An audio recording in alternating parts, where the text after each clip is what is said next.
Hey, it's time for Stevie Rocks. Hey, kids, rock and roll, rock on. When I was a kid of about, let me think, 6 years old, I was introduced to the Beatles. How? Like every kid at that age. Every Sunday night, we would sit down. I lived upstairs with my parents, and my grandparents lived downstairs with my two aunts. And we would sit around, all of us together on Sunday night at, I want to say, 8 o'clock and watch the Ed Sullivan Show. Now, my aunts were a little older than me, obviously, maybe 10 years older. So they were teenagers. And they were already talking about this new phenomenon that was coming to America called the Beatles, because there was a guy named Murray the K, a DJ, that was screaming on the radio every day, "The Beatles are coming! The Beatles are coming!" Now they had already been not huge in England, but certainly polished.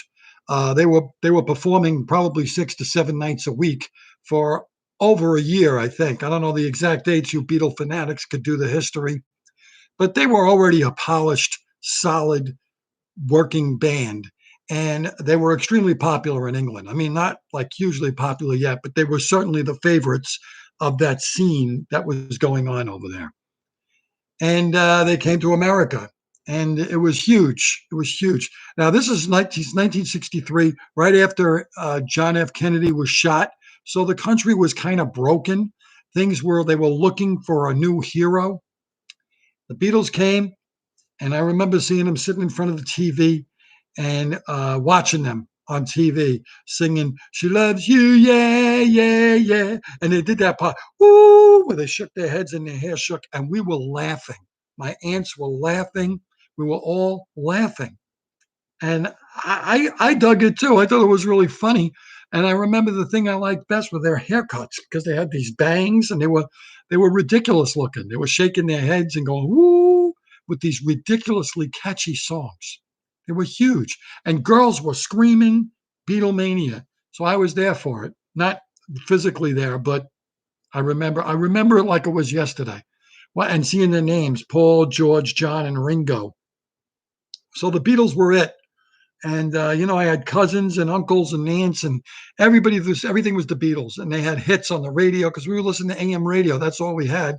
My mother always had the radio on in the kitchen, and every other song was a Beatles song.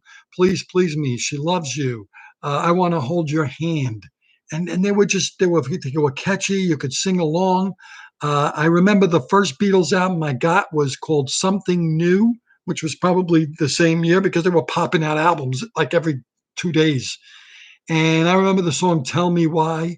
That's like my earliest memory of the Beatles. And my favorite Beatles song, still one of my favorites of all time, was "I Saw Her Standing There," which was actually the B-side of "I Want to Hold Your Hand." So those were the songs that I kind of were they were in me as young as 6 or 7. They were just pretty young, but I still remember it. Loved it.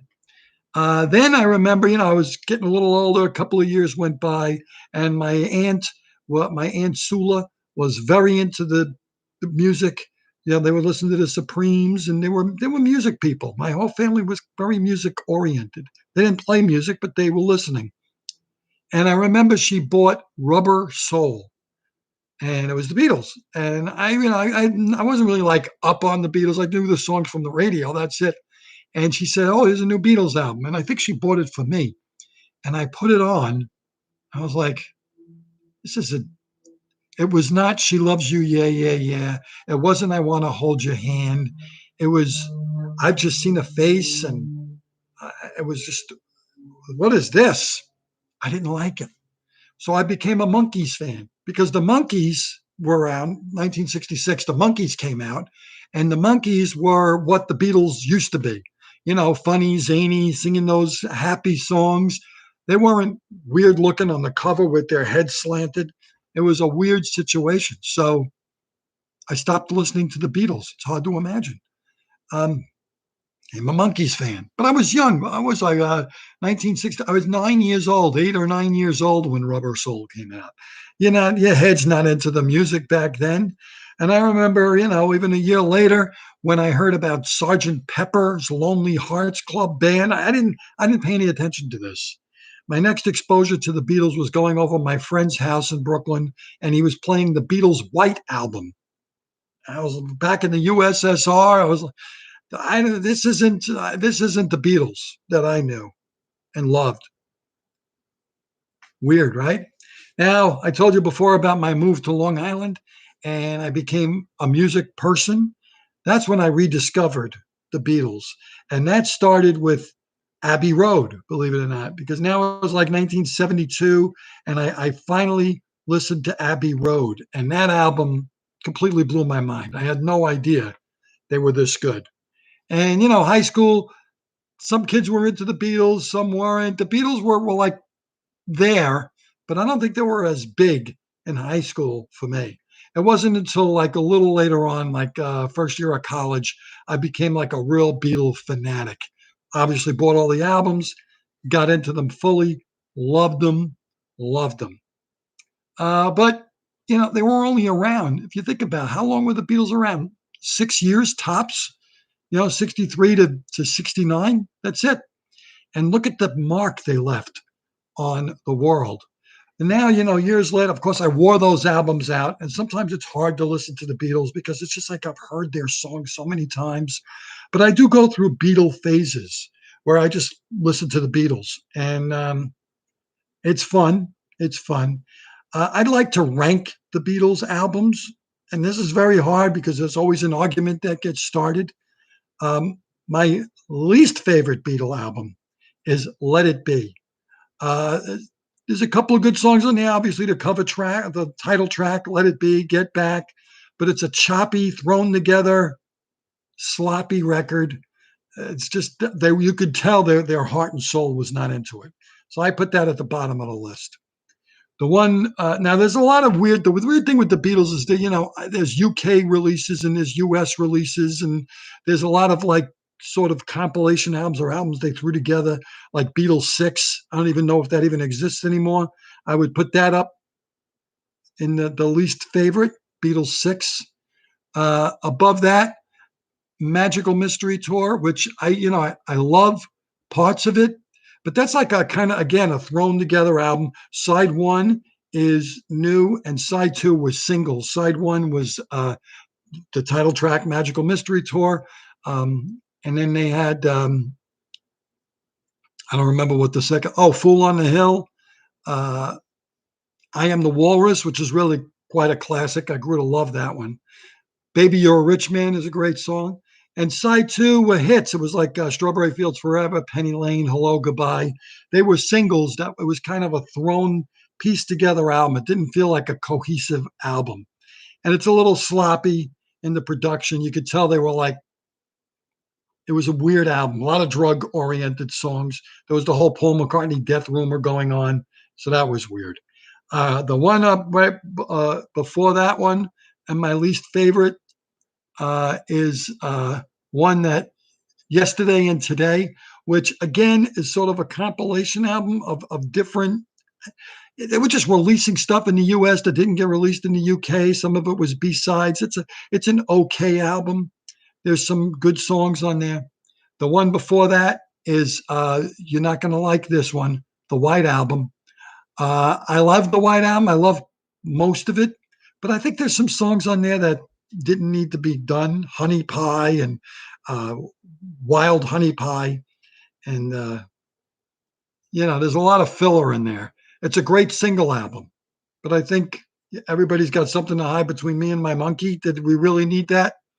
I think the Lennon songs are phenomenal on there. Sexy Sadie is a phenomenal song. There's some great hits on there. The McCartney songs are okay, but I really love the Lennon songs on that. And then the Happiness is a Warm Gun is a fantastic song. All right, we're going to go up one more to Yellow Submarine, another soundtrack album that was pretty good. Hey Bulldog is a phenomenal song. There's some good songs on Yellow Submarine. There's the one by George Harrison, Only a Northern Song, excellent. The one before that, Hard Day's Night, the soundtrack, although I love, I Should Have Known Better, is on there, and there's a lot of great songs on A Hard Day's Night. And that's like early Beatles. I love the early Beatles.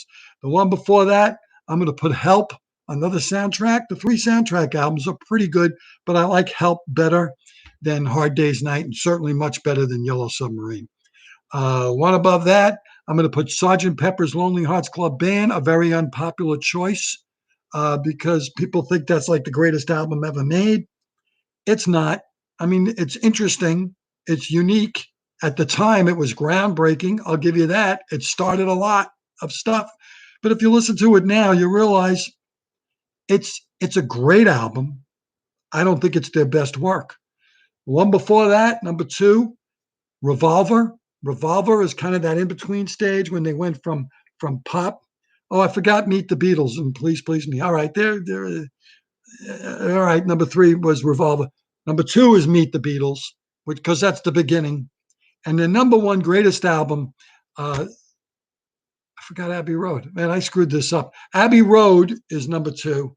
All right, so I got Help.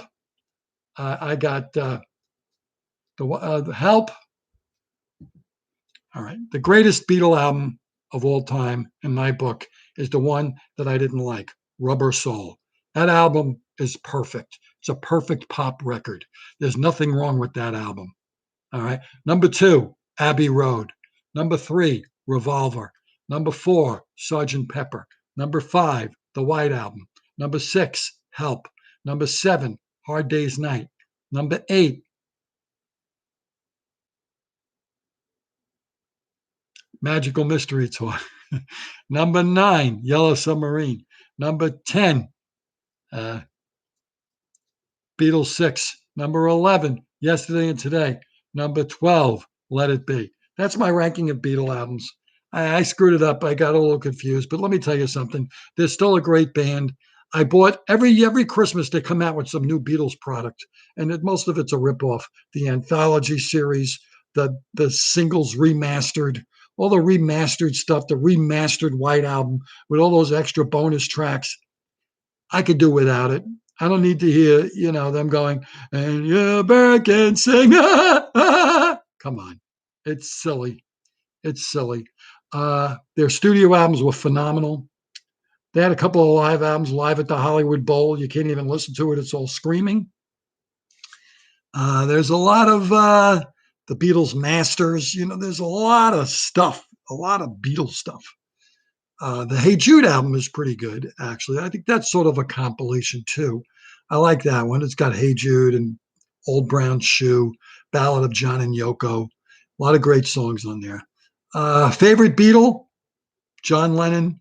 Second favorite, George Harrison. Then Paul McCartney. And I'm sorry, Ringo is last. But, he's not really last. It's just like he's Ringo. What are you going to do?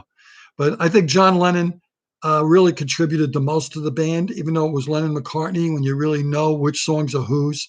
And George Harrison, like the dark horse, the most underrated songwriter in the band in rock history, really. So that's where I stand with the Beatles. Love them, love them. I get sick of them a lot. Certain albums, I can't even, it's really hard to listen to Sergeant Pepper because I'm done. I'm done listening to it. I can't. I have a Beatles playlist on my Spotify. What I do is I shuffle them. They're a shuffle band. They're not an album band, really, except for Abbey Road. Abbey Road is really their only album that's really like a true album. Uh, I mentioned talking about the Kinks a lot. They're an album band. I think the Beatles were a song band for the most part. I guess you can argue that Sergeant Pepper was an album, a concept. I don't know why they call it a concept album. I don't know what the concept is. It starts out like a concept. We're this other band. Sergeant Pepper, we're not the Beatles, we're this other band.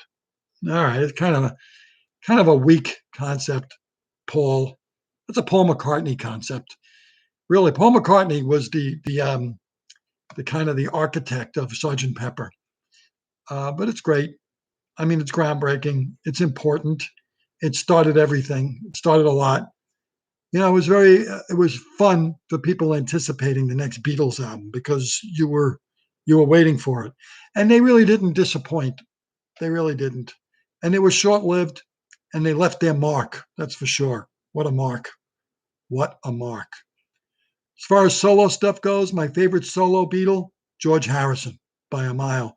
All Things Must Pass, Living in a Material World, 33 and a Third, all the way up to his last album, Brainwashed. He had the most brilliant material, really. My second favorite, John Lennon. Third, Paul McCartney. Fourth, Ringo. Sorry, Ringo. All right, that's it for me. We'll talk to you soon. Listen to some Beatles. They love you. Yeah, yeah, yeah.